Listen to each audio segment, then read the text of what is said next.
हरदीप गिल नाम का एक लड़का है जिन्होंने एक अपना चुनौतीपूर्ण सफर तय किया और आफ्टर 4 ईयर जो अग्निपथ योजना जो आई थी उसमें सीडीएस में उसका सिलेक्शन हो चुका था, लेकिन अग्निपथ योजना आने के बाद कहीं ना कहीं उनको एक निराशा हाथ लगी, क्योंकि जो योजना थी पहले वाली सीडीएस वो अग्निपथ योजना में कन्वर्ट कर दी गई थी और उसके बाद से उसका जो सपना है वो अधूरा रह गया था। लेकिन उन्होंने हार नहीं मानी और अपनी कड़ी मेहनत से आज वो लेफ्टिनेंट के पद पर पहुंचे हैं। हमारे साथ हरदीप गिल है, वो एक बार उनसे ही बात करते हैं कि जो एक स्ट्रगल रहा, उनका एक सफर रहा, उसके में उनको क्या क्या चुनौतियां आई। हरदीप जी, पहले तो बहुत बहुत शुभकामनाएं आपको कि आप एक अच्छे पद पर पहुंचे हैं। तो कितना एक सफर आपका स्ट्रगल रहा ये जो आज आप इस मुकाम में पहुंचे। सबसे पहले तो आपको thank you for congratulating sir. मेरा जीवन बचपन से ही थोड़ा सा स्ट्रगल भरा रहा है, क्योंकि बचपन में छोटी सी उम्र में 2-2.5 साल की एज में मैंने अपने पिताजी को खो दिया था। उसके बाद मेरी माताजी as a mid day meal worker school government school में काम करती थी और वहीं पे उसी स्कूल से मेरी पढ़ाई हुई है। उसके बाद मैंने 10th और 12th क्लास एक प्राइवेट स्कूल से करी थी। 12th क्लास के बाद मैंने इंडियन एयरफोर्स ज्वाइन करनी चाहिए थी एज एन एयरमैन, लेकिन कुछ कारणों की वजह से मैं वो ज्वाइन नहीं कर पाया। उसके बाद फिर मैंने इंडियन मिलिट्री एकेडमी ज्वाइन करने के लिए सीडीएस का एग्ज़ाम दिया था। फिर मेरी आईएमए में सिलेक्शन हुई and I passed out as an lieutenant from the Indian military academy. तो अग्निपथ योजना जब आई उससे पहले आपका सिलेक्शन हो चुका था, कहीं ना कहीं डिमोशन भी हाथ लगे कि भी सपना चूर हो ये वो थोड़ा सा स्ट्रगल का टाइम होता ही है। कहीं ना कहीं आपको सेटबैक मिलेंगे जीवन में, लेकिन मेरी तरफ से यही मैसेज होगा यूथ को भी और मेरे उन सभी भाइयों को भी जिनको थोड़ी सी परेशानी हुई थी इस योजना की वजह से। Please work hard, you will achieve someday, definitely you will achieve. तो फैमिली में कौन कौन, आप अगर फैमिली बैकग्राउंड की बात की जाए।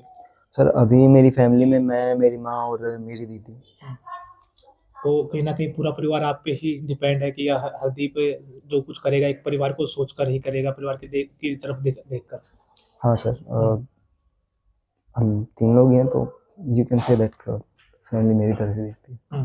तो काफी आज भी युवा ऐसे हैं जो कहीं ना कहीं अग्निपथ जब योजना आई उसकी वजह से वो उनके अंदर एक निराशजनक हो चुकी थी, क्योंकि जो स्टेडियम में ज्यादा संख्या होती थी युवाओं की, आज वो कहीं ना कहीं कम हो चुकी है।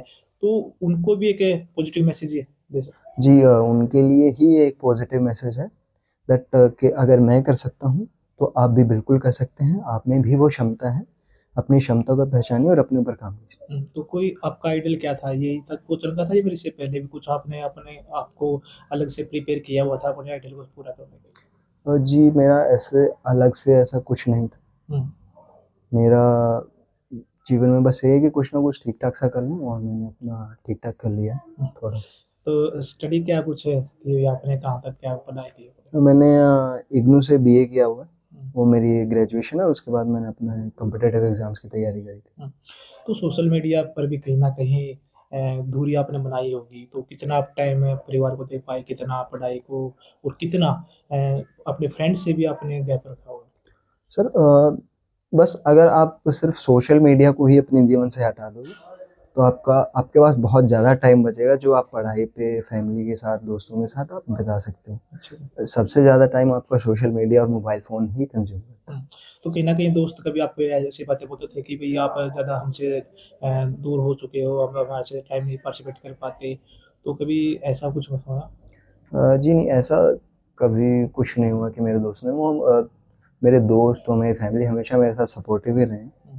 अगर मैं उनसे कभी कुछ दूरी बना भी रहा हूँ, अपनी पढ़ाई पे ध्यान दे रहा हूँ, तो वो मेरे से ज़्यादा खुश होते थे कि हाँ, ये अपनी पढ़ाई कर रहा है। तो आपने जो अपना सपना एक आपने करेक्ट किया, तो किसको देखकर आपने अपने अंदर भावनाएँ जागी? कैसे कुछ और भी बन सकते थे आप, लेकिन आप आर्मी में ही क्यों? सर मैंने जहाँ से 12th क्लास करी है, वहाँ के जो प्रिंसिपल थे हमारे, उनके छोटे भाई आर्मी में कर्नल थे। जी। वो स्कूल में हमारे आते थे और उनसे ही बात जब हमारी हुई थी तो हमें पता चला था कि इंडियन आर्मी में कुछ एनडी एंट्री होती है, सीडीएस जैसी कुछ एंट्री होती है। तो उनसे ही इंस्पिरेशन लेके मैंने इस सब की तैयारी करनी शुरू करी थी। तो कहीं न कहीं एक पॉज़िटिविटी आपकी स्टार्टिंग से ही रही है। तो एक जो आज भी युवा है और जो यूथ है, आज नशे से ज़्यादा अटैच हो चुका है, तो कहीं न कहीं उनको भी एक अलग से वो अपनी उनकी भावनाओं को छोड़कर, उनकी बातों को छोड़कर आज एक स्ट्रगल भरा जीवन अगर उनका रहा हो, अगर निराशा लगी है, तो वो भी अपने जीवन को अच्छा बेहतर बना सकते हैं, जैसे आपने बनाया। हाँ सर, उनके लिए भी एक यही मैसेज है कि सोशल मीडिया और नशों से अगर आप दूर रहोगे तो अपने जीवन में आप बहुत कुछ बेहतर कर सकते हो।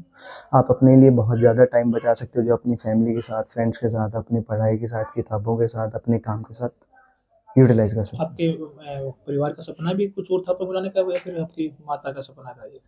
हो। जी, हमारे पूरे परिवार का ही सपना है। लेफ्टिनेंट। हाँ जी। ठीक है, थैंक यू, कांग्रेचुलेशन। तो ये थे हमारे साथ हरदीप गिल, उनका कहना है कि कोई भी जो सपना है, वो अगर आप उनको थाम ले, अगर उनको आपको उनको बनना है, तो आप उस सपने तक पहुँच सकते हैं, लेकिन उससे पहले आपको बहुत बड़ी चुनौतियाँ हैं, जो स्ट्रगल है, वो करना होगा।